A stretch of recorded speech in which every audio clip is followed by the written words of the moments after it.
Hello and welcome to Geology, your channel dedicated to making concepts in biology simple, easy to understand, and interesting. Let me begin with my apologies that we could not start at the time that we were planning to, but that was mainly because of certain factors which were beyond our controls. We did not have the sufficient power backup, and there was this problem with the internet. So, but now, without wasting any further time, let's begin. Yeah. So, before we start, please do have a pen and paper with you because there's going to be a lot of information that you will be benefiting from. So, we have planned to have the basics first revised, and then the topics which comes within your syllabus of the CBSE Standard 10 Genetics and Heredity. So let's begin. So let's get the basics first right.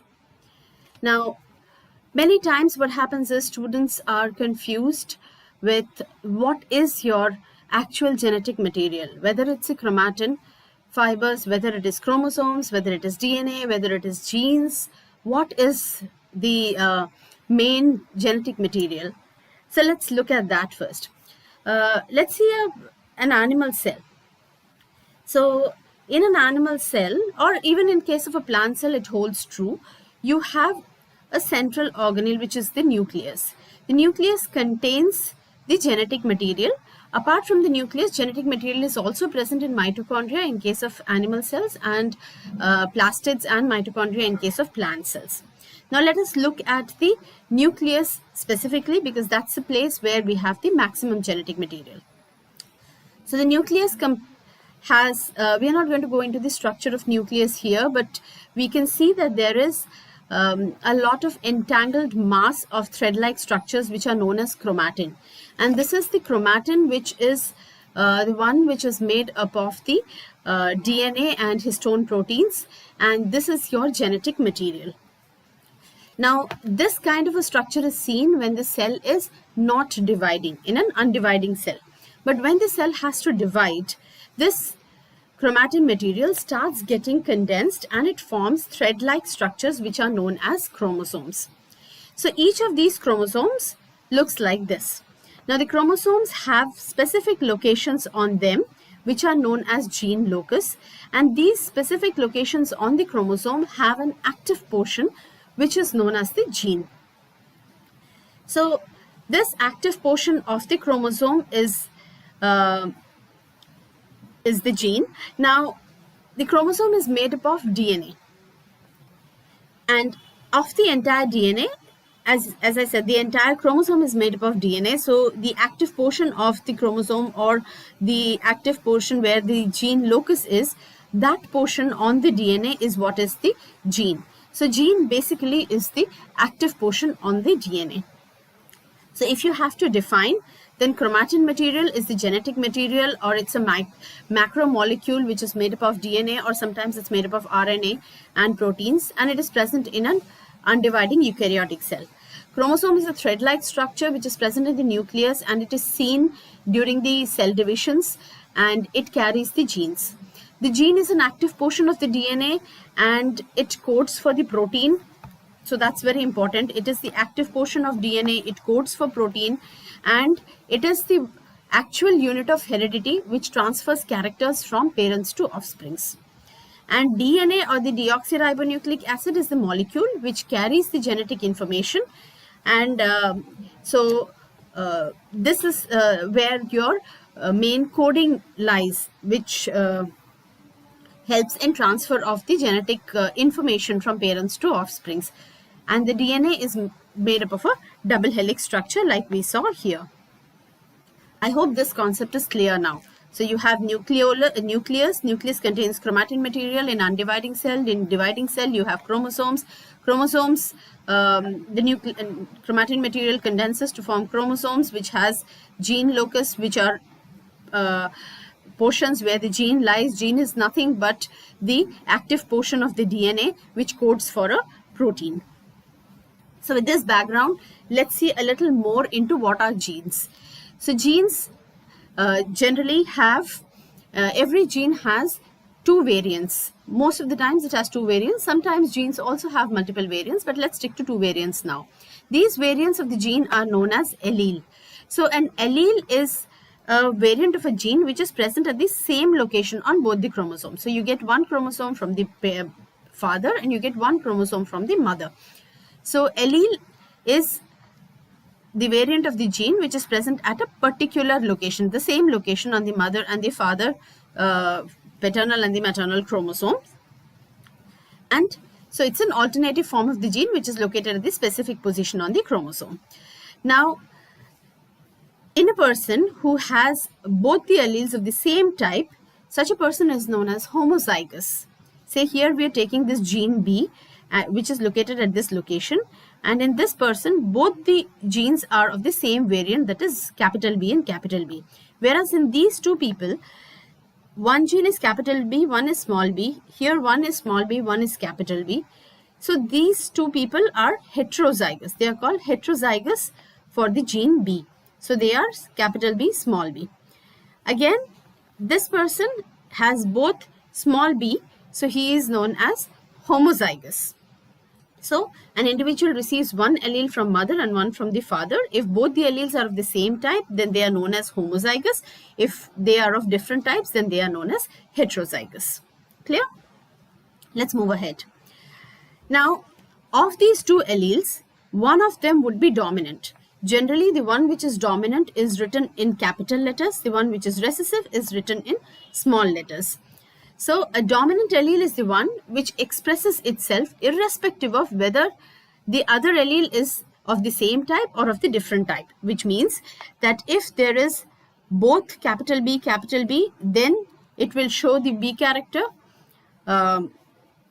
If it is small b, capital B, still it will show the capital B's character. Small b will get suppressed. So a dominant allele is expressed when either one or both are of the same type is present. So it overrules the recessive allele. And this gene determines the appearance of the organism even in the presence of the alternative gene. So it is known as the dominant gene. For example, purple color of the flower is a dominant trait. So irrespective of whether the gene has purple color, both purple or one purple, one white, it will show as purple as long as even one purple allele is present. So hence purple is a dominant gene. Recessive gene is the one which expresses itself when both the alleles are similar. That is, white is a recessive trait. So for the flower to show a white color, both the alleles will have to be white. Only then it will be able to express itself. If even one of the allele is different, then the white will not be able to express itself. So hence that is known as recessive. Clear? So let's move ahead.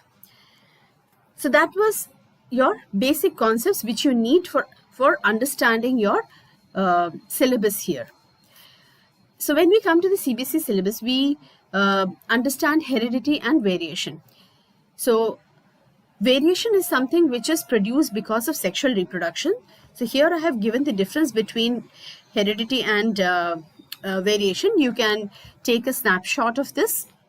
So heredity basically is a mechanism which transmits the characters from the parents to the offsprings, both similar characters as well as differences.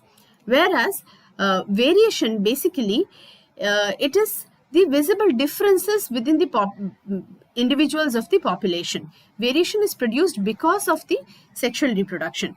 So variation is the one which brings about a lot of diversity within the population. And heredity does not really have an influence on evolution, but variation definitely has a lot of influence on evolution, because only when a particular, say if there is a variation and that variation is one which is favorable, that variation will get carried forward in case of unfavorable circumstances. So the variation helps in bringing about new phenotypes or new characters into the species.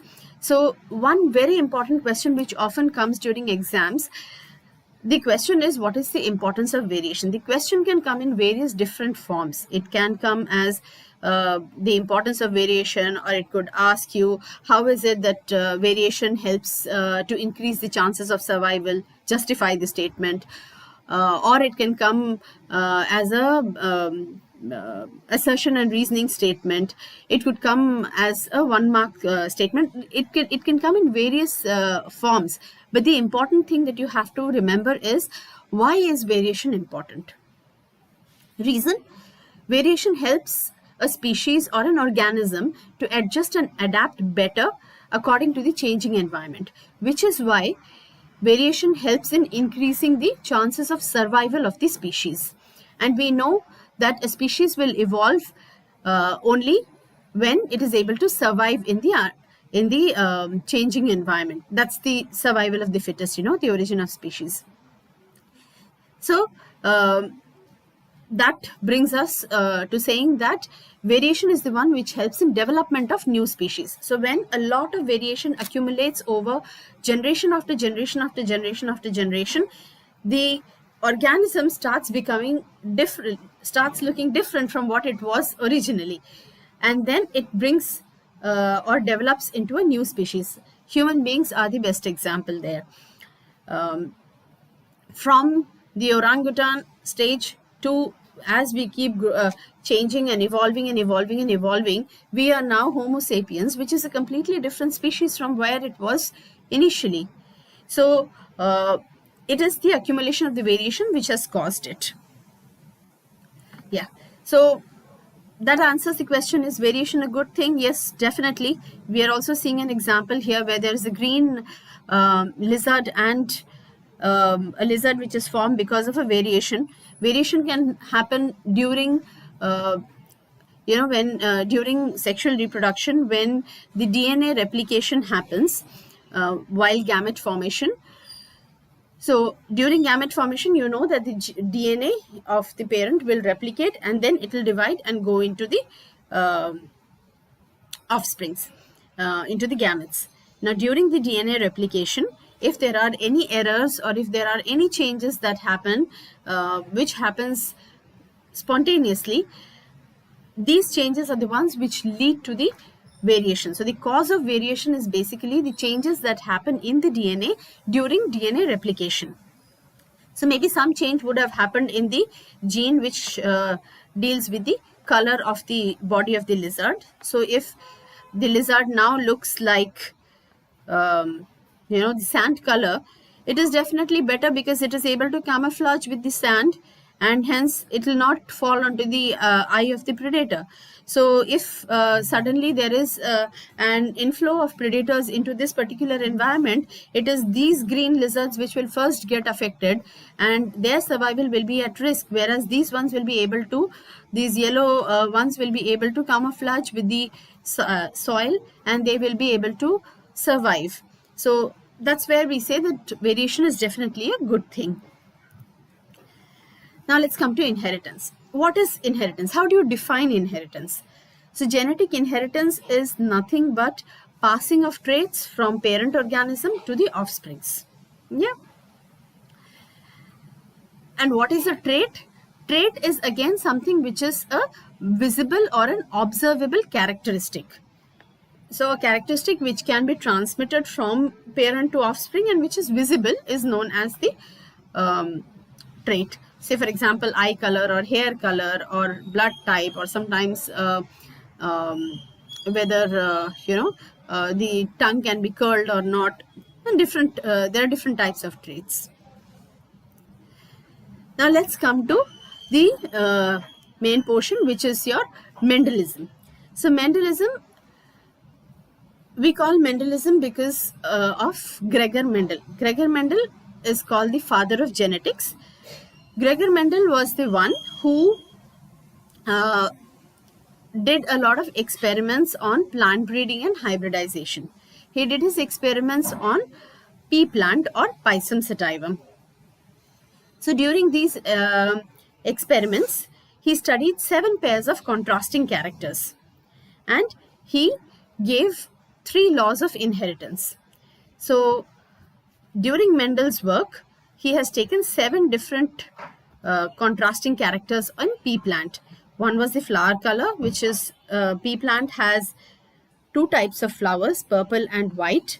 Plant height, which is tall and short. Seed color, which is yellow and green. So these ones are the dominant ones. These are the recessive traits. Seed shape, which is round versus wrinkled. So when we buy peas, remember we get green color peas, which is the pod color, inside which you get round, good round seeds. Seeds, when they are ripe, are actually yellow. So yellow is the dominant seed color, round is the dominant seed shape, green is the dominant pod color, and inflated or puffy ones are, full ones are the dominant pod shape. Against which you have the constricted or flat pods, green pod and yellow pod. Yellow pod is the recessive trait. Round seed shape versus wrinkled seeds. Wrinkled seeds are the recessive trait. Then you have position of flower at the axil and at the terminal. Axil is dominant. Axial flowers are dominant, and terminal flower is a recessive trait. So these were the 7 contrasting characters which were studied by Mendel in his study.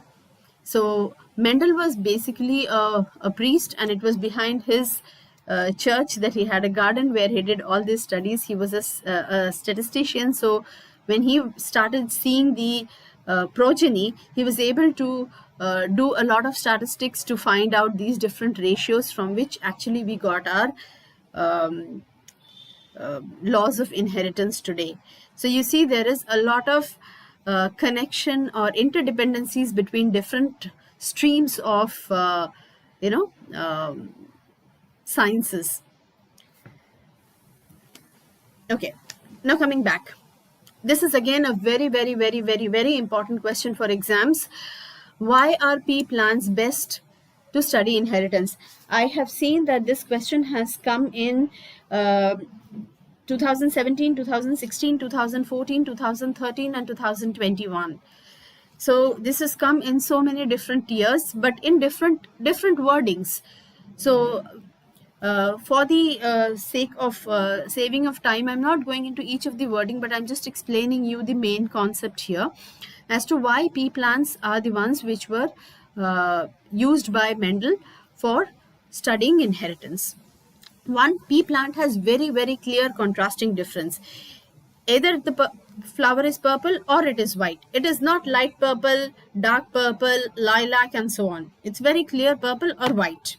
It's either tall or it is short. It's not variation in height. Like human beings have different types of heights, pea plants don't have. Either the plant is tall or the plant is dwarf. Either the seed is yellow or the seed is green. So there are very clear differences of contrasting characters. Secondly, the pea plants are self-pollinating. So you can take the plant and you can pollinate it by itself. You can do the cross-pollination. You can take the pollen and pollinate the flower as well.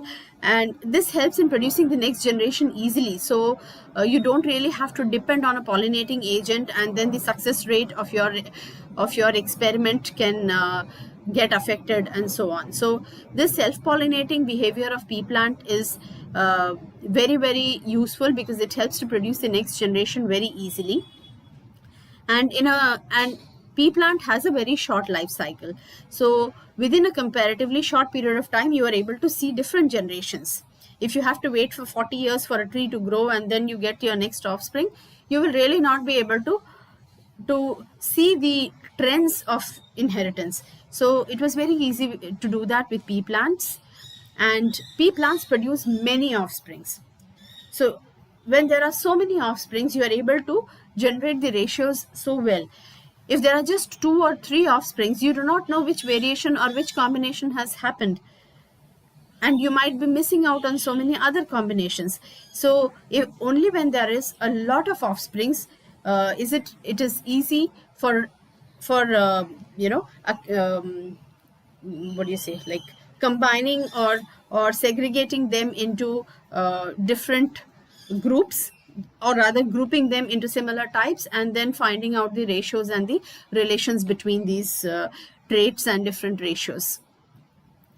So that makes pea plant very important for studying inheritance. You can take snapshots of these screens as well. Now again, one more concept, the concept of phenotype and genotype. Now what is phenotype? Phenotype basically is the observable trait, one which you can see with the eye. So when we say a plant is the pea plant has yellow seeds. Now yellow is a dominant character. So the yellow seed can be having, we saw here about homozygous, heterozygous. So a yellow seed can have both capital Y's, or it can have one capital Y, one small y. But look wise, both of them are yellow. So that look is known as the phenotypic character. So phenotype is the look which gets expressed by the gene, whereas genotype is how the genetic structure is, whether both the alleles are dominant or one allele is dominant, one is recessive. Those things are found in the genotype. So the genotype can be homozygous recessive, it could be homozygous dominant, or it could be heterozygous, like we saw in the previous slide, right?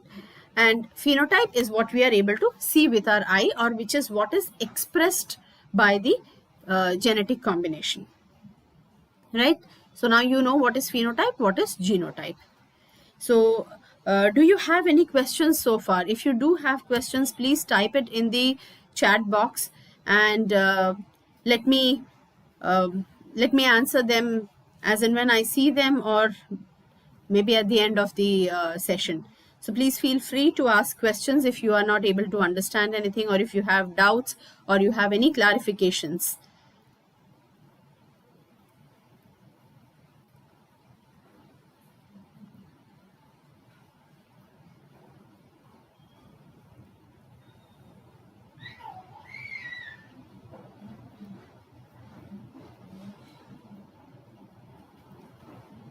Okay, so I'm not seeing any questions, so I'm moving ahead right now.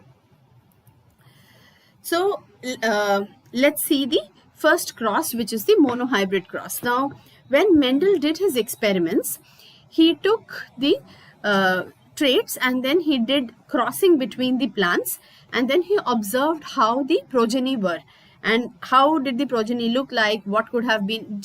When Mendel was working on his experiments, he did not have an idea of what are genes. The concept of genes was not there, so he called them as factors. So he was trying to understand how are these factors behaving in every generation.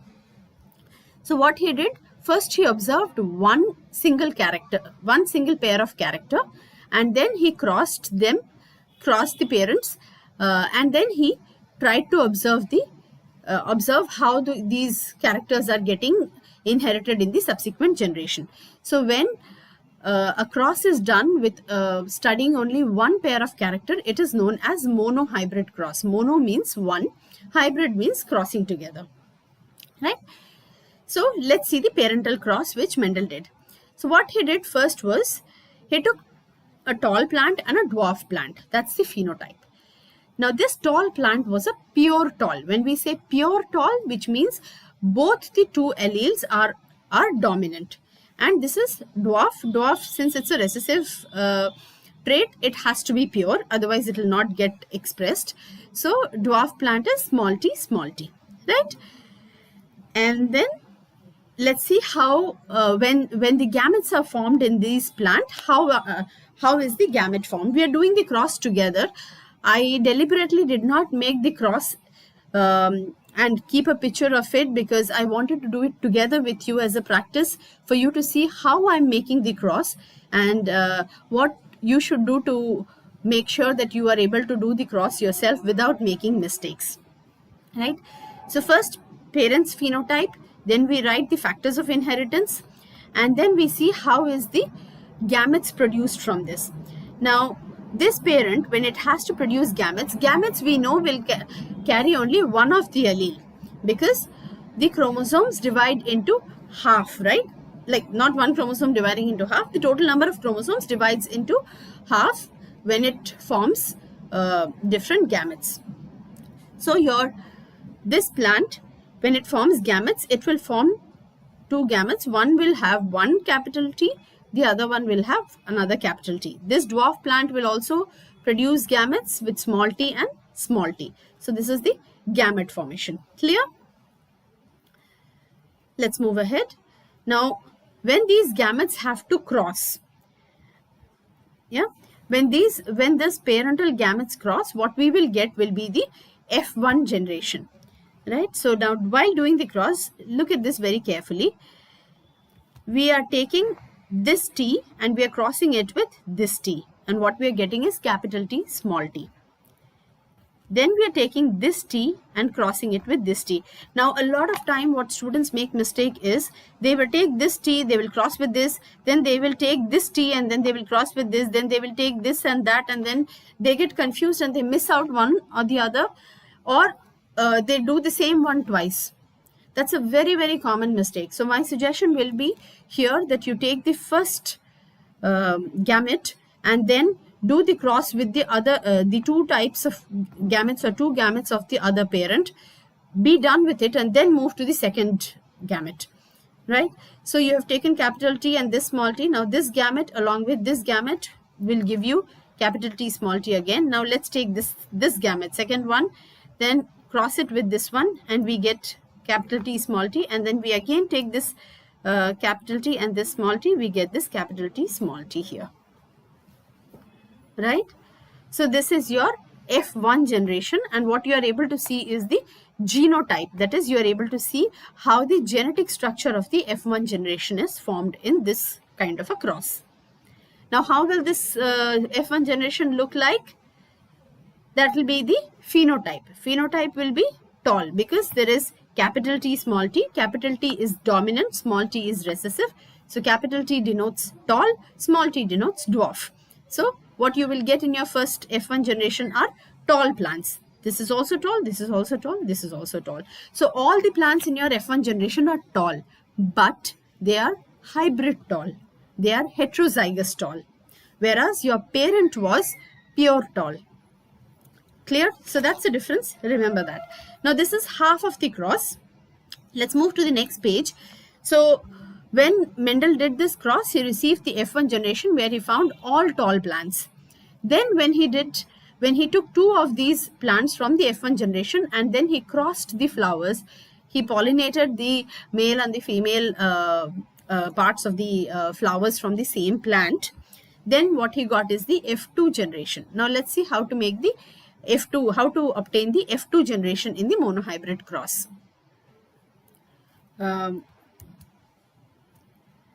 Do you have any questions so far?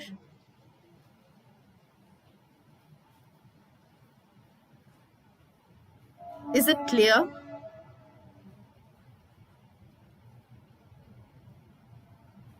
Yeah? Okay. So no questions have come. I'll proceed further. Now let's go to the F2 generation. Now while crossing the F1 generation, we will again take the F1 phenotype, that is the two tall plants, and they are heterozygous tall. We have taken the F1 from the previous lot, and when they are producing their gametes, they will produce two different types of gametes. So this tall plant will have half of its gametes with capital T gene, half of the gametes with small t allele, right? Again, the same here. So now when the cross has to happen, when these gametes are going to cross over, what we are going to get will be the F2 generation genotype. I'm sorry, there's a mistake here. It should be F2. And what you will get is capital T, then you get capital T, small t here, and then we will cross this with this and we will get small t, capital T, and then this and this, you will get small t, right? Now you see you're getting a mix of genotypes.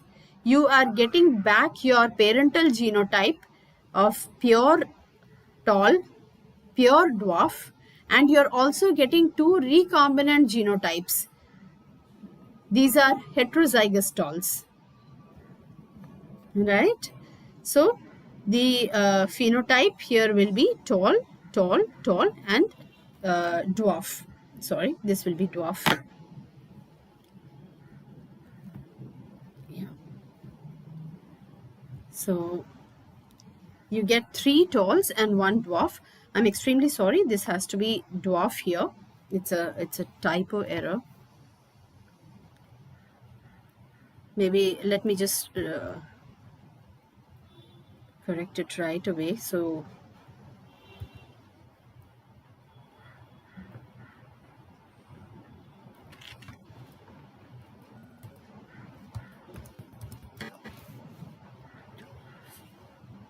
and F2 generation genotype, F2 generation genotype, young,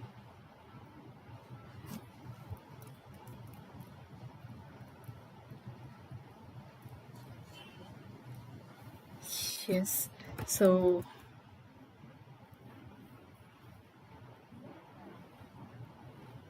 yeah, it's clear now, right?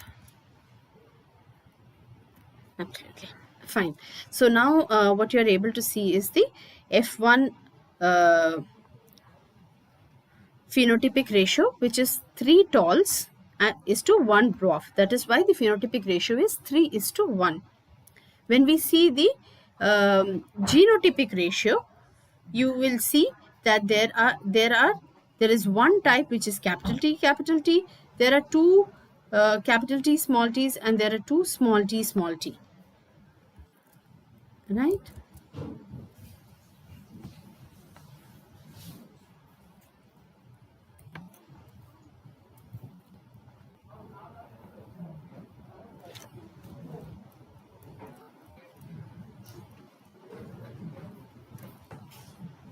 Yeah. So that's how you get your genotypic ratio, which is 1:2:1.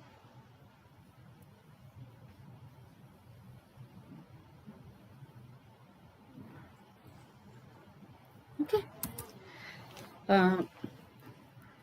Now, having done this, after doing this monohybrid cross, Mendel was able to come up with 2 laws of inheritance. Okay. So the 2 laws of inheritance were the law of dominance and the law of segregation. So the law of dominance, he observed that some of the alleles or some of the factors, what he called, are dominant and some factors are recessive.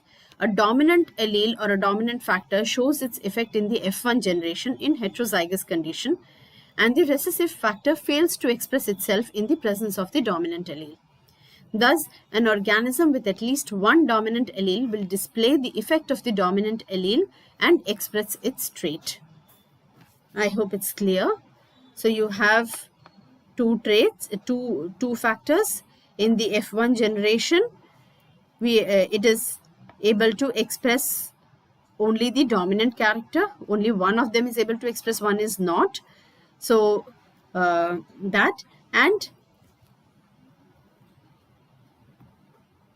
as long as at least one of the allele is dominant, the dominant character gets expressed. So that is what is being shown in the law of inheritance, law of dominance. The second law which he found was the law of segregation.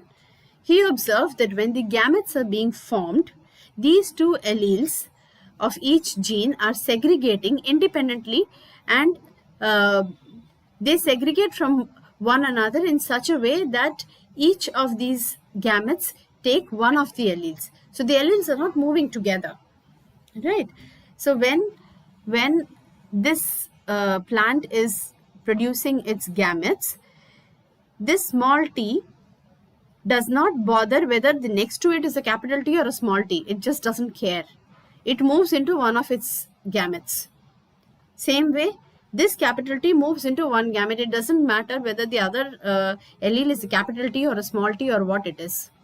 It just moves into one gamete. So these two alleles, they segregate when the gamete formation happens, and they move into the gametes.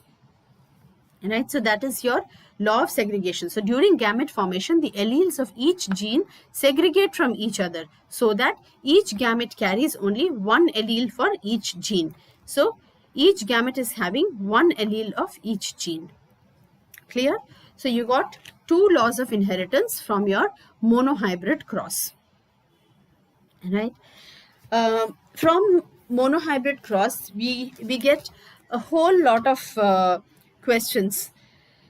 Like there's one question which has come: if there is a round seed, let me just a second.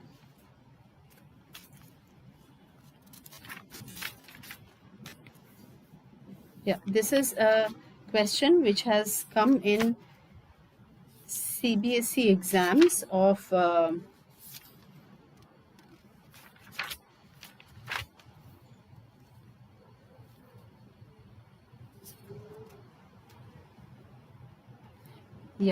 in 2020. So they have very clearly given parents who have homozygous black. So there is there's a question on dogs. So there is a person, Lokesh, who is very fond of dogs, and one day his friend calls him to show a white dog and a black dog, which he had recently got from his friend. Lokesh was wondering as to how the different dogs have different colors. It's the same breed, but they have different colors. So the dog having black coat color, when crossed with the dog having the same color, produced 200 offsprings, out of which 150 were black and 50 were white. So that tells us that black is a dominant trait, right? Because if so many blacks are getting produced, then it is the dominant trait. So what will be the genotype of the dogs? So if the parents are homozygous black and homozygous heterozygous black, then you get all blacks in your F1 generation. If they are homozygous black and homozygous white, then again you get all black in the F1 generation. So looking at what is your F1 generation, you will be able to find out what is the genotype of the parent. So a lot of questions have come from these monohybrid crosses. You need to be very, very careful when you are making your gametes. When you are doing the cross, you should not be mixing these up. Sometimes you don't get the parental genotype in your question. In that case, the way to solve those questions is you will have to do this cross twice. Okay, so once with the pure, once with the hybrid, which means like if the parental cross is not given to you, meaning like if the parental genotype is not given to you, you do not know the tall plant is homozygous or heterozygous, and you have got a final output, the F2 generation values have been given, or how many F2 has been produced in which ratio. One, you can look at the ratio and you can make out if the ratio given in the question is 9:3:3:1, which means that it is the F2 generation taken from the heterozygous cross of the F1 generation. But if the ratio is different, or if the ratio is not given to you, but only the phenotype is given, then in that case you will have to first find the ratio with the number of numbers given. For example, in this dog's case, there were 50 white dogs and 150 black dogs. So it is basically 150 by 50, which is 3:1. When you get 3:1 ratio, you know it is a monohybrid phenotypic ratio. So basically what you need to do in that case is do the monohybrid cross and then give them the answer. So look at the ratio and then do the cross. Yeah. So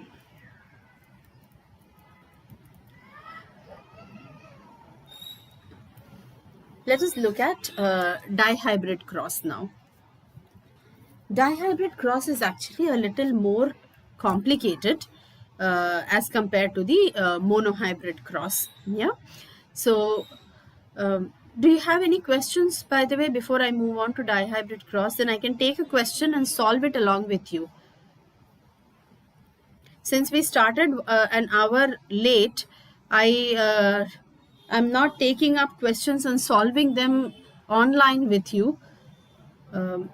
Maybe we can do that as a second session where I can take all these board questions and then solve it along with you together. That probably will give you a better understanding of how to solve the questions. But since we started off a little late today, so I'm not able to do it in this session. But if you have anything specific that you want to ask right now, please feel free. I'll stay back and I'll explain that to you. That's a promise. Yeah.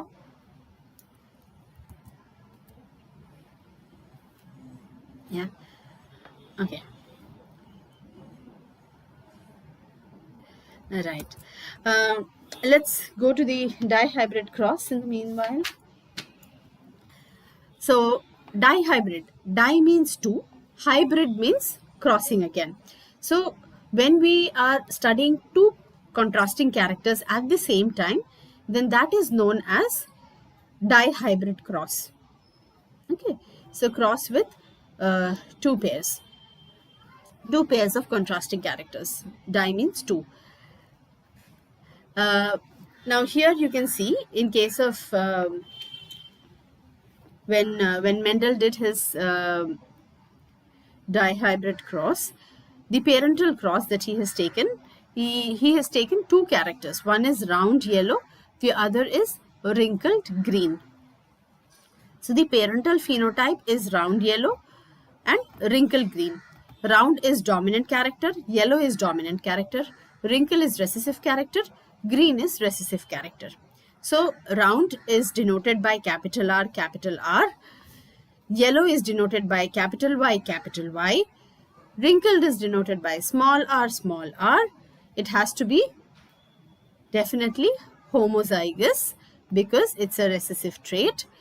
Green is a recessive trait expressed not as GG, it's Y, small y.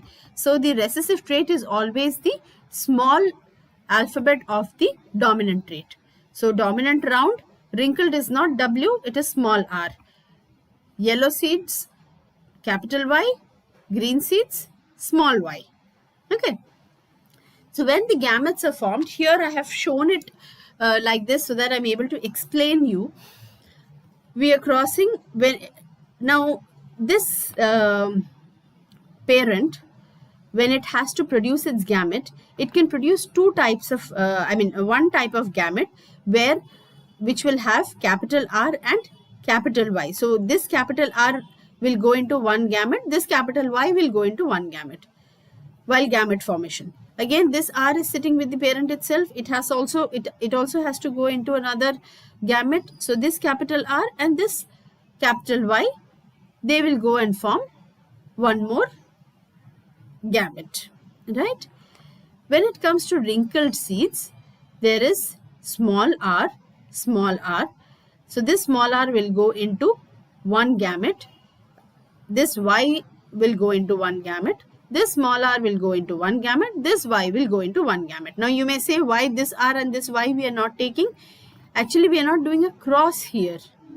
In this gamete formation, we are not doing a cross. We are only forming the gametes by making the chromosomes. Now there are two R chromosomes. There are two chromosomes which have R genes, and there are two chromosomes which have Y genes. So one chromosome has gone into one gamete, one chromosome has gone into one gamete. That is why we are not doing a cross. We are not doing this this R into this Y and this R into this Y. We are not doing that. We are taking this R and this Y and making one gamete. We are taking this R and this Y, making one gamete. Okay, so that's how these gametes are formed. Now once these gametes have been formed, that's when the crossing will happen and we will get our F1 generation.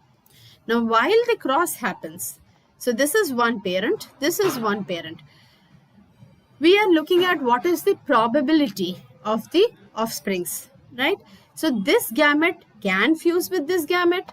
This gamete may not fuse with this, but may fuse with this gamete. Possible, right? Nobody has told that it has to fuse only with this or it has to fuse only with this. So this gamete, if it has to fuse with this one, it will form what? Capital R, small y, capital Y, small y, right? What will that plant, that seed look like? It will be round and it will be yellow. There is a possibility that instead of choosing this gamete, it fuses with this one. In that case, what will be the possible offspring? It will be capital R, small y, capital Y, small y. Again, it is a round yellow. Now this gamete may fuse along with this one and form again capital R, capital Y, small y, which is round yellow. Or this may fuse with capital R, capital Y, small y, that is round yellow. So in your F1 generation, you again are able to witness all the dominant characters only. This cross is just 2 times the monohybrid cross. In monohybrid cross, all round would have come in heterozygous form, and the second monohybrid cross, all the yellow has come in heterozygous form.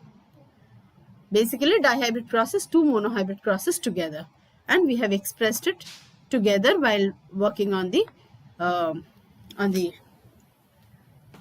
flow of crossing or working on the probabilities. Is it clear so far? Yeah. Okay. So let us move to the next step. Now we have obtained the F1 generation in the dihybrid cross. This is where it starts getting more and more complicated. So pay attention. In the dihybrid cross, F1 hybrid cross, we have 2 steps. First will be the gamete formation, and then we will see how the crossing happens. Okay. Now when the gamete is being formed, we have taken round yellow seeds. So 2 parents, round yellow seeds, round yellow seeds. This is how the genotype looks. This is how the genotype looks. Now when the gamete is getting formed, possibility is this R and this Y can go into one gamete. Possible. There is also a possibility that this Y may go with this Y and form a gamete. We are looking at possibilities. We are not crossing. We are making out different possibilities and finding out different types of gametes which can be formed by this parent. Now this small r can go into one gamete along with this capital Y, and this small r can go into a gamete with this small y. So there is a possibility of 4 different types of gametes. So this particular parent can produce 4 types of gametes in different combinations of capital R, capital Y, or capital R, small y, or small r, capital Y, or small r, small y. So this is not cross. We are not crossing. We are looking at different types of gametes which can be produced by this parent. Same thing. Since this parent is also of the same genotype, it will also produce 4 different types of gametes. Let's do it again together. Capital R, if it combines with capital Y, you get a gamete type which is capital R, capital Y. If it combines with small y, you get capital R, small y. If the small r combines with capital Y, you get small r, capital Y. If the small y and small r combine, you get small y, small r, small y. So these are the 4 different types of gametes which are being formed by the F1 parents. When 2 parents are taken from the F1 generation and crossed, each of them will form 4 different types of gametes. Okay. So these are the gametes. Now, if we have to do crossing where this one will cross with this and it will cross with this and it will cross with this and it will cross with this, and then this will cross again with these 4 and this will cross with 4, it will become absolute mess. It will look entangled and there will be a big possibility of making a lot of mistakes and it will get very complicated, which is when Punnett came up with a structure which is known as Punnett square, which is a tabular representation of how these gametes can interact and what can be the probability of offsprings that can be produced. And these probabilities is what Mendel also observed in reality when he did the cross.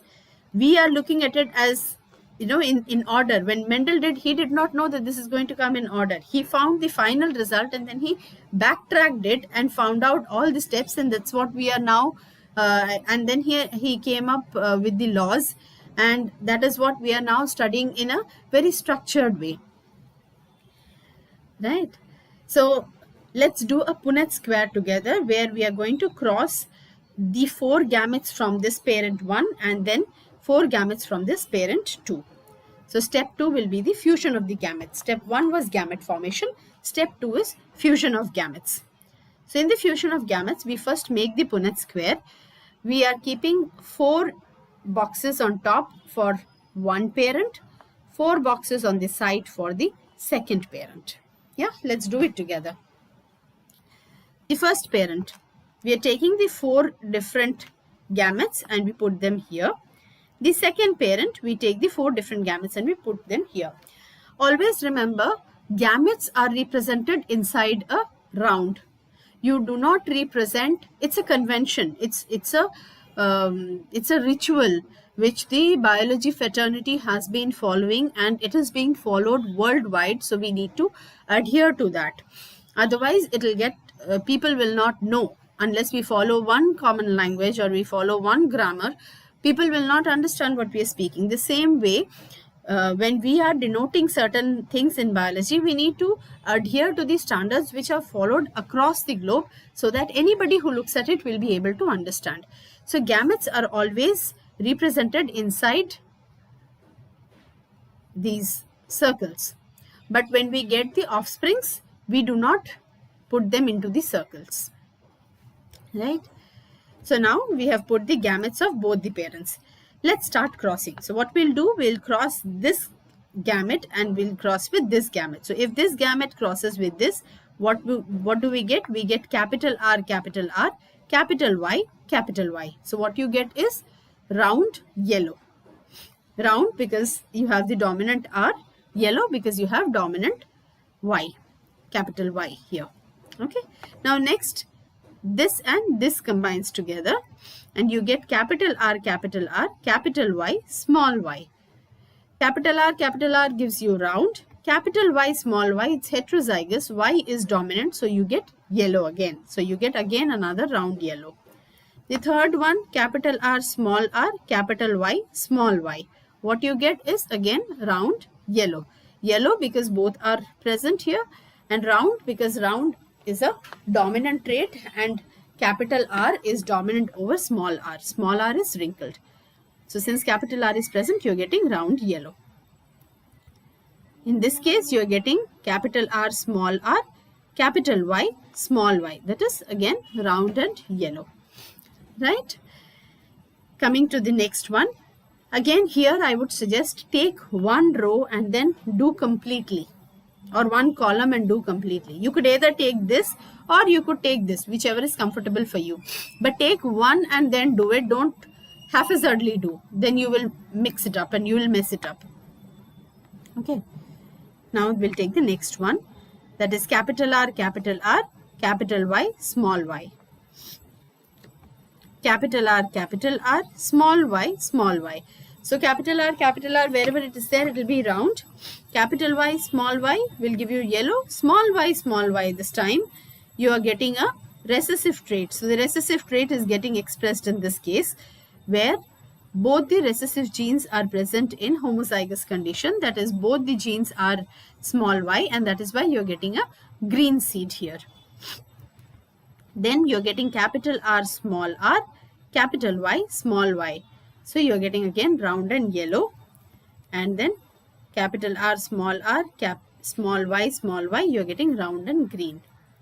The next one, capital R, capital Y, small y, round and yellow, capital R, capital Y, small y, round and yellow, small r. So this is the first time you are getting the recessive shape getting expressed, that is wrinkled yellow. And here again you are getting wrinkled and yellow. But you see, genotypically both of these two are different. This is pure yellow, this is a hybrid yellow. This is homozygous yellow, this is heterozygous yellow. You're getting capital R, capital Y, small y, round and yellow. You're getting round and green now. Then you are getting wrinkled and yellow. Yeah. And then you are getting wrinkled and green. So you are getting a full recessive offspring as well in this case. Right? So you see, you're getting so many different types of offsprings which is possible when these two parents in the F1 generation fuse. So what now we are going to get is what we have got here is the F2 generation. Now in what ratio are these found? If you take it, F2 phenotypic ratio, round yellow. You see how many round yellows? 1, 2, 3, 4, 5, 6, 7, 8 and 9. Do you find any other round yellows here? No. So how many? 1, 2, 3, 4, 5, 6, 7, 8, 9. So 9. Then the next one is wrinkled yellow. Where are the wrinkled yellows? One is here, second is here, and third is here. So you're getting wrinkled yellow here. Fine. So you're getting 3 wrinkled yellows. Then round green. You're getting 1 round green here, second round green here, third round green here. So you got 3 round greens and then 1 wrinkled green. So your ratio is 9:3:3:1. So that is your dihybrid phenotypic ratio. Dihybrid genotypic ratio generally nobody asks. That's very interesting because there are so many genotypic combination which you have got here. The ratio is 1:2:2:4:1:2:2:1. 12, 24, 12, 12, 1. Yeah. 1:2:2:4:12, 24. 1:2:1:2:1. Work it out yourself and check whether you are getting that. That is your genotypic ratio. 12, 24, 12, 12, 1. That doesn't come in exam. That's only for you to find out. Since you have worked out genotypic ratio in F1 in monohybrid cross, you can do that in dihybrid cross as well. Yeah. Perfect. So any doubts or queries on dihybrid cross?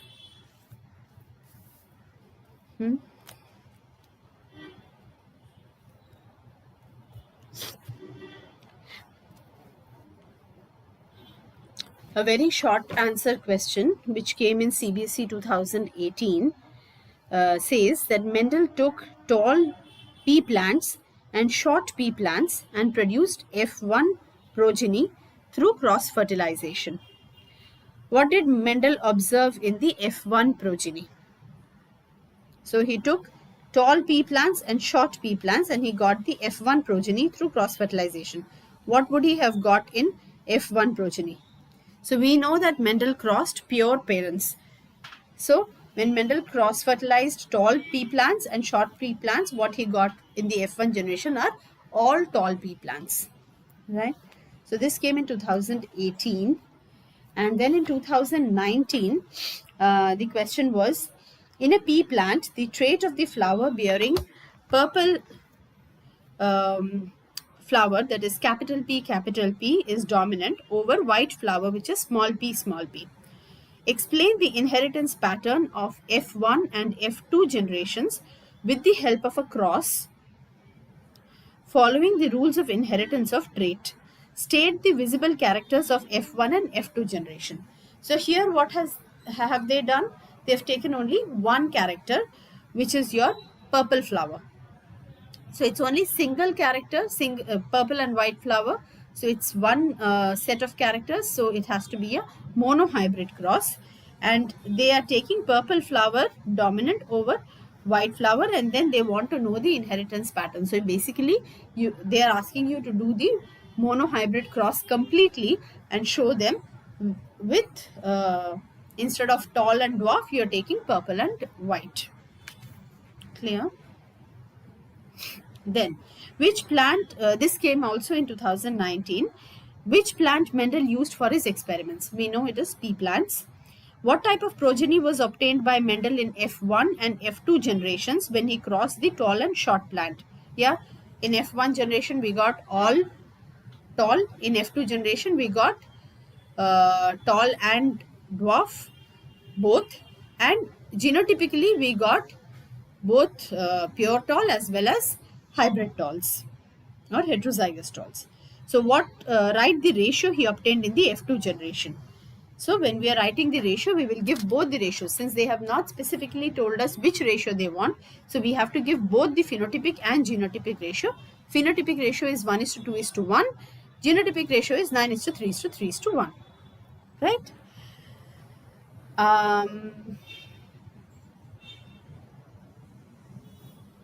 Okay. Again, this came in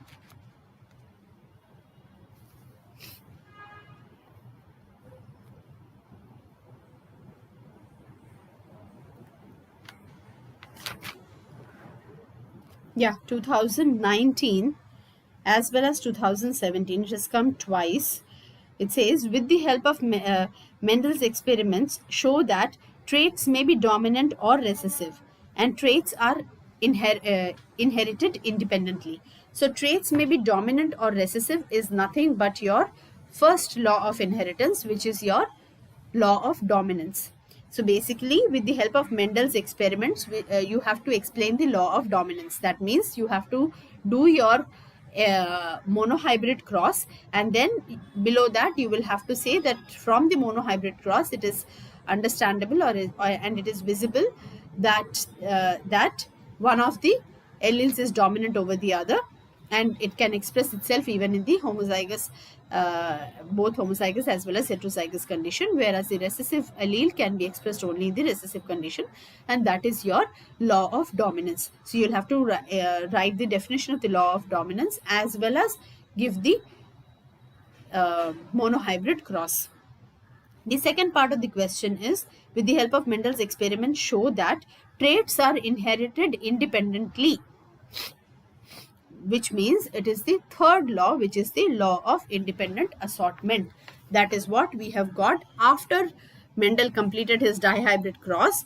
He got the third law, which is the law of independent assortment, which states that genes for different traits can segregate independently during the formation of gametes. Which means here, when the gametes were getting formed, capital R did not bother whether it is combining with capital Y or with small y. It came on its own into one of the gametes.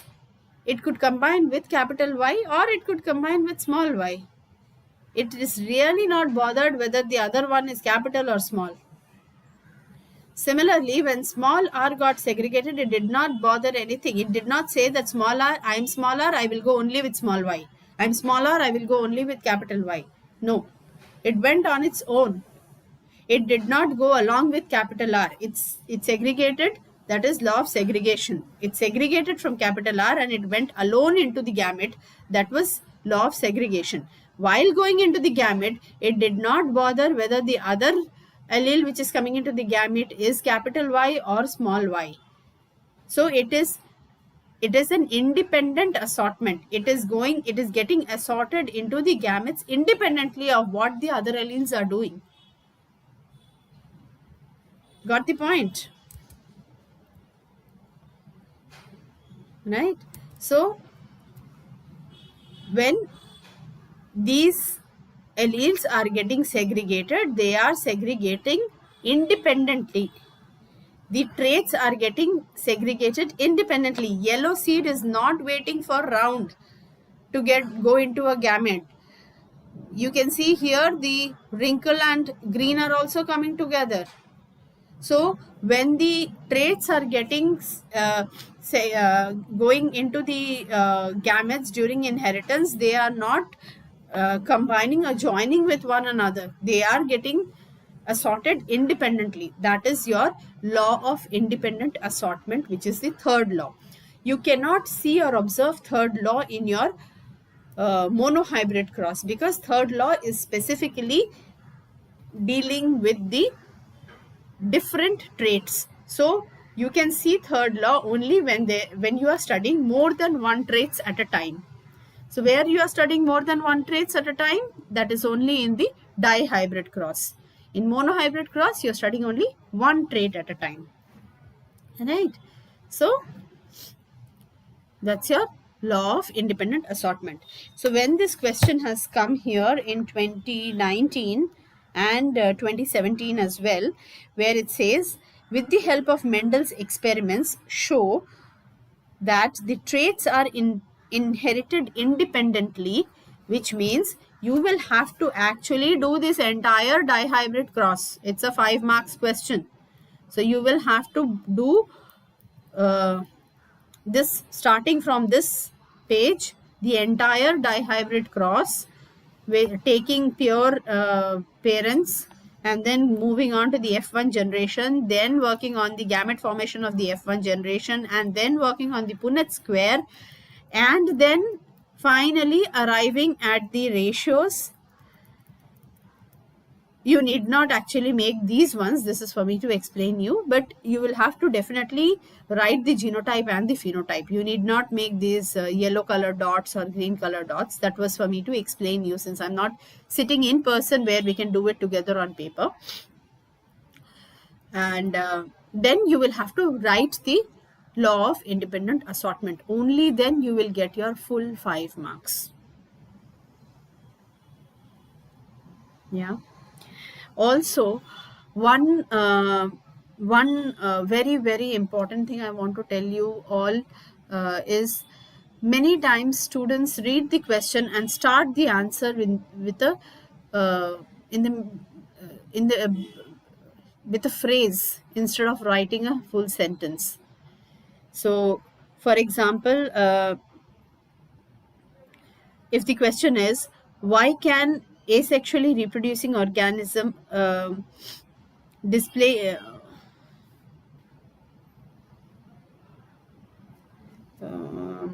wait, let me take a question and ask you. I'll tell you what I mean. Yeah, do sex chromosomes of the mother play a significant role in determining the sex of the newborn? Many times students would just write a no and leave it. Then you will not get a full mark even though your answer is right. You need to write the reason and you need to write it fully.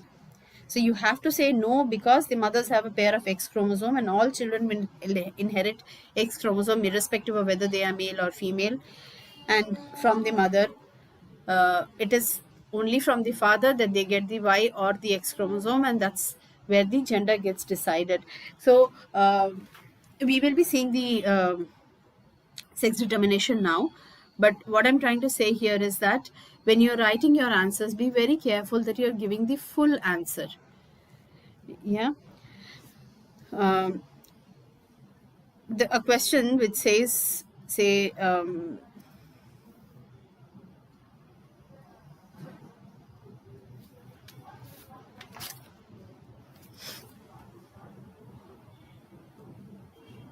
okay, there's this question which has come in CBSE which says, give the pair of contrasting traits of following characters in pea plant and mention which is dominant, which is recessive. Yellow seed and round seed. So give the pair of contrasting traits for the following characters. So when they say yellow seed, what is the contrasting character for it? Green seeds. When the second one they are asking is round seed, the contrasting character will be wrinkled seed. So which among them is dominant? The dominant is yellow and dominant is round. Recessive is green and recessive is wrinkled, which means that the place where we saw the table, remember Mendel's tables, where we saw it here, right? So remember this table well as to which is the dominant trait, which is the recessive trait. Okay.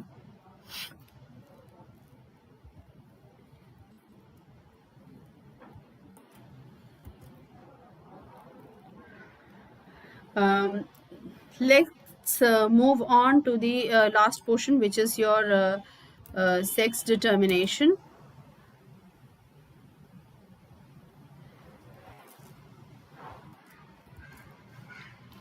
Yeah.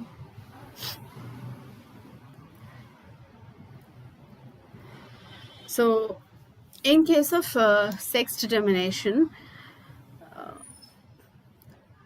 there are two ways, like actually not even two. I would say that different organisms have different strategies. They adopt different ways in which their gender is determined.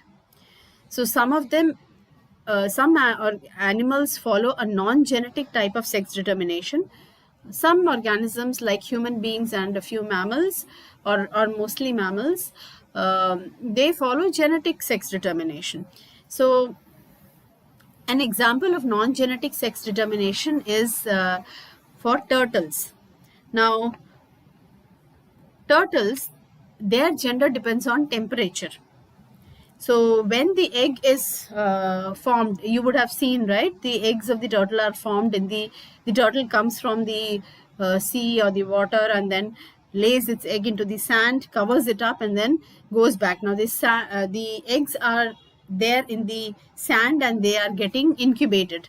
Depending on what is the temperature at which the egg is getting incubated, or the temperature of the sand, that determines what gender the baby turtle would have. So if the temperature is more than 32 degrees centigrade, then in that case, that is the eggs which are on the top. Now if a whole bunch of eggs have been laid, you can visualize the turtles lay so many eggs together and they make a hole in the a big hole in the beach, and then they lay their eggs and then they cover it up with sand and then the mother turtle goes away. Now this top layer of eggs is the one which is getting more temperature because of the sun. So the top layer, the temperature is about say 32 degrees or more, then the baby turtles which will come out of these eggs would be female. When the temperature is between 28 to 32 degrees, there is a possibility of 50% male and 50% females. If the temperature is low, then these that is the bottommost eggs which are way below in the soil, there at a lower temperature the turtles which are born are males. So here it is not the genes or the chromosomes which are deciding the gender of the turtle, it is the temperature of the environment. My house is very close to the railway station, so you're getting this railway sound, train sound. So now that's what I was telling, that these eggs in the turtle, they are hatched depending the gender that the baby turtle would have depends upon the temperature to which the egg is exposed. There is another category which is your snails. Now snails can change their gender. Okay, so when two male snails are kept together and they come in contact, they touch each other, this touch tells them that they are of the same gender. So what happens is, the larger of the two snails will change its gender and it will become female, and the smaller one will stay as a male. Okay, and after some time, the smaller one also becomes female later. So in snails, the gender determination is based on the touch. In turtles and a few other reptiles as well, even crocodiles or alligators, it is the temperature which determines the gender. But when it comes to human beings, that is not the case. Sex determination in human beings is purely genetic. Okay, so we know that human beings have 46 chromosomes. How many chromosomes? 46 chromosomes, right? So 46 chromosomes is basically 23 pairs. 46 chromosomes, which is 23 pairs, of which 44 chromosomes are the general autosomes and one pair is the sex chromosome. The last pair is the sex chromosome. In case of women, the last pair has both X and X chromosomes. That is, both the chromosomes are of X type. Whereas in case of males, the last pair has one X chromosome and one Y chromosome. Okay. So during spermatogenesis, that is during the formation of sperms, this 44 chromosomes, 22 will go into one gamete, 22 other will go into another gamete. Okay, so this 44 splits into 22 and 22. This X and Y, one goes into one gamete, one Y goes into the other gamete. Generally, when we denote sperms, since sperms have tail, we draw a tail. That's a convention again. So, when it comes to sperms, the males produce two different types or two varieties of sperms. Okay, so they are known as, males are known as heterogamous. The mother, however, produces ovum which have 22 and X and 22 and X. So there is no variety there. It's 22X and 22X. Within the X, they may have different genes, different variety of gene. That's okay. But at a chromosome level, all the ovum are uniform. They are all carrying only X chromosome when it comes to the sex chromosome. In case of males, 50% of the sperms carry X chromosome, 50% of the sperms carry Y chromosome. Now, when crossing happens during copulation, when this kind of a gamete fuses of the mother fuses with this kind of a sperm, what we get is 44XX, which is a daughter, because what we have here are XX chromosomes. Now, when this ovum 22X fuses with this sperm, we again get daughters because 44 and X. But when this fuses with this sperm has Y chromosome. So what we get is 44XY. XY means it's a male. So we get a son. And 22, 22, 44, Y and X, that is XY, this is son. So we got one daughter, two daughters, one son, two sons. So possibility is two daughters, 50% daughters, 50% sons, right? So that is why if it is not the mother who is responsible or who can determine the gender of the child. Actually, even father cannot determine by himself. This fusion which happens is the fusion which happens is spontaneous. Any of the gametes can fuse with any gamete. We do not have a control of that. So you cannot blame either the mother or the father for the gender of the baby. But The gender of the baby is determined based on the type of sperm which fuses with the ovum. All the ova are of the same type. It is the type of sperm which fuses with the ova determines whether the baby that will be formed will be a male or a female. Okay, so here also we have quite a lot of questions. Actually, this has sex determination in humans. We get a whole lot of questions in CBSE board exams.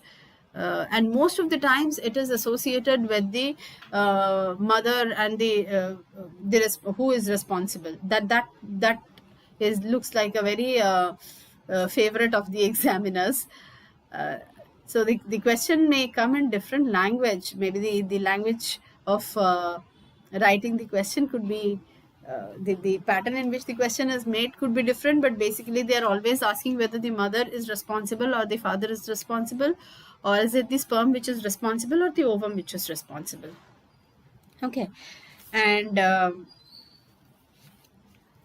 for this chapter I have a separate video where I have taken each and every question from the different topics, and I have done the answers and I have explained the answers as well. Those are the assertion and reasoning type of questions from this chapter, where we have not only selected the answer, but we have also worked out how and why we are selecting the answer. So I would strongly recommend that you go back and have a look at that video, because today, due to less time in hand, I am only orally talking about the answers. But in that video, I have taken the question, I have worked the answer together, and I have explained why we are selecting a particular answer. That's for the assertion and reasoning questions from this chapter. Right? So with this, we come to an end of the explanation portion. Do you have any questions that you would like to ask? Purani Chandrasekhar has mentioned, thank you ma'am, my doubts are cleared. I'm very glad, Purani. I'm happy that your doubts could have been cleared. Anybody else? Does anyone else have any other questions? If not, then I'll ask questions, because we still have a little time in hand. Yeah?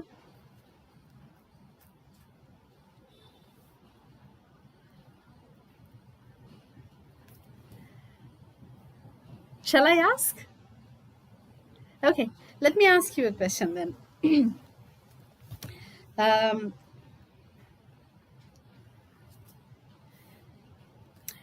Sex-linked inheritance, which means that certain characteristics which are coming from the sex chromosome. So they say that X-linked recessive characters are more commonly seen in males than in females. Why? Can any of you explain that? You can write in the chat.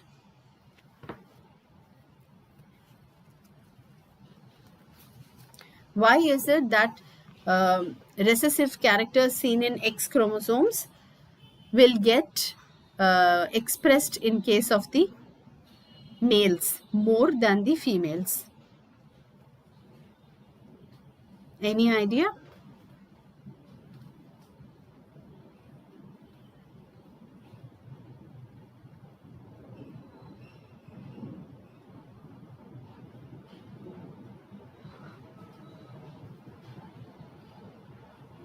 Yeah, somebody has separately messaged me saying that it is because the male has only one X chromosome.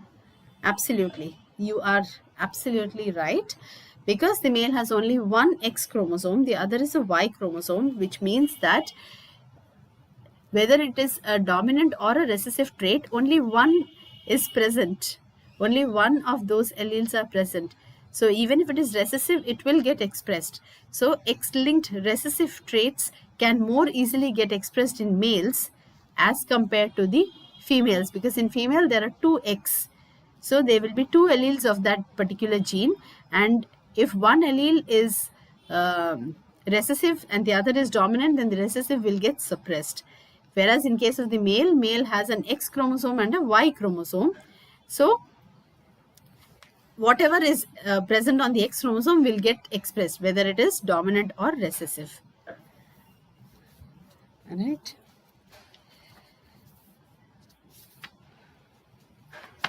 Okay.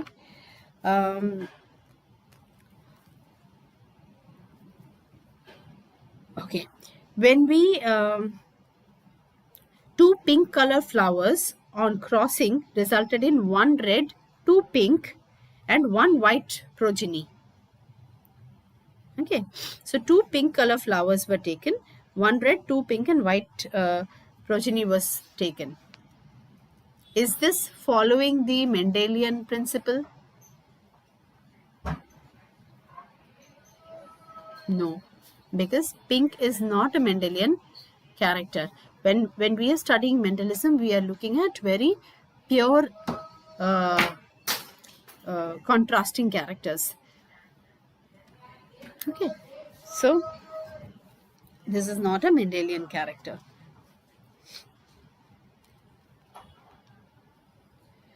There is one question which has been consistently coming right from 2010 onwards up to 2020, 2022 as well. It's a true and false question which says, which of the following statement is not true with respect to variation? So all the variations in species have equal chances of survival. Change in genetic composition results in variation. Okay. Selection of variants by environmental factor forms the basis of evolutionary processes, and variation is minimal in asexual reproduction. Yeah. Which of them is not true? First one, all variation in species have equal chances of survival. Change in genetic composition results in variation. Yes, change in genetic composition results in variation. Selection of variation by environmental factor forms the basis of evolutionary process. Yes, that is true, because those variants which are favorable in a particular environment will get further, further progenies will be surviving from that variance. Variation is minimum in asexual reproduction. That is also true. So the statement which is false is all variations in species have equal chances of survival. Yeah, all variations do not have equal chances of survival. Only those which are suitable to the environment will be able to survive, not the others. Yeah.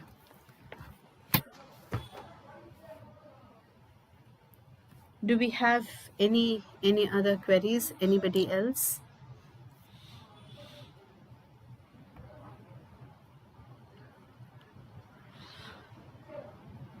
There are a few videos which you can actually go back and check in the channel, which will help you understand quite a lot of your basics.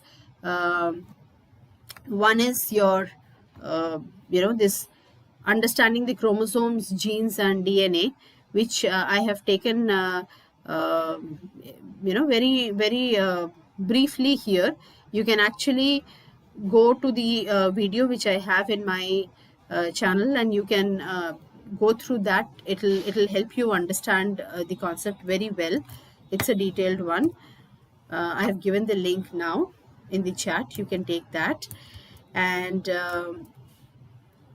then you have the other video which I was talking about, where we have the assertion and reasoning from this chapter. So that's also a very, very useful one. You should definitely go through it, because there we have actually discussed how we are doing all the crosses. The crosses, we have explained the crosses as well while selecting the answer. So you should go through that video as well. These are short videos, but you will be able to get a lot of value from there. So I'm giving you the link for that one as well. So both of these two videos, please take your time and go through them, and you will be able to understand a lot of basics there as well. Right.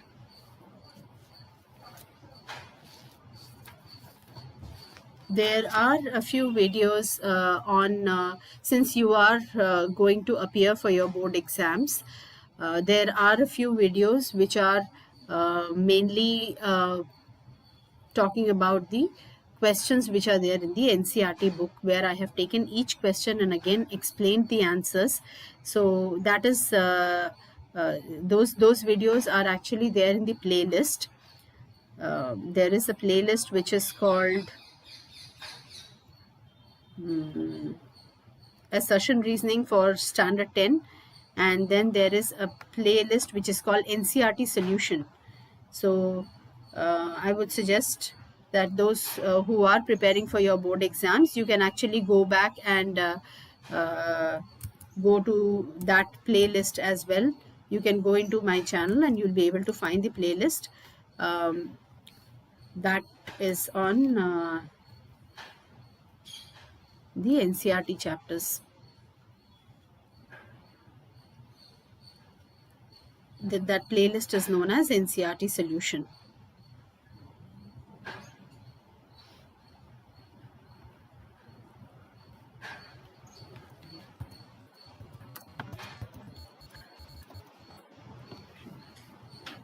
Right. And those of you who are a part of the WhatsApp group, you will keep getting notified about different things. You can always ask questions and you can get your doubts clarified. For all of those who are not aware of the WhatsApp group, we have a group called Geology, where we have students from different streams. It is not only CBSE, you can also bring in your friends who are in different boards, and it caters to students right from as young as standard 7, 8 up to even graduation level. So you can ask questions, you can get your doubts clarified. If you have not understood a topic, you can come back there and ask me questions. And so in case if you are interested in joining that WhatsApp group, please send me a DM message. This is the number. Please send me a message there, and I will add you into the WhatsApp group. It's completely free, so you can get any doubts, queries cleared by raising your questions there. Similarly, if you want me to take up any topics, we will be having more live sessions in the coming days. Excuse me for all these delays and a bit of these mess ups today. This was also, to be honest, one of my,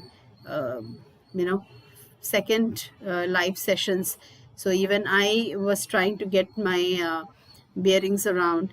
So maybe the ones in the future will be more smoother, and we will be able to do it more constructively, because by then I think I'll also get more familiarized with the different features of the tools. So I think with that we will call it a day. I can still see there are quite a few of you who are there, but if you have any questions, you can ask me. Otherwise, we will close this session for now. Yeah. Feel free to join the group. Feel free to subscribe to the channel. because you will be having a lot of questions now, a lot of useful material which I'm going to post in the upcoming days, which will really help you, hone you, and prepare you for your exams. You will have a lot more assertion and reasoning questions. We will have videos on MCQs. We will have videos on the NCRT questions. We will also have more live sessions covering the basic topics. So feel free to join the channel as well. So with that, I'll sign off for today. And it was pleasure to be taking and hosting this session for all of you. And I sincerely thank each one of you for having stayed back till the end of the session. And I look forward to many more such sessions with all of you in future. See you, and happy studying. Do well. Thank you.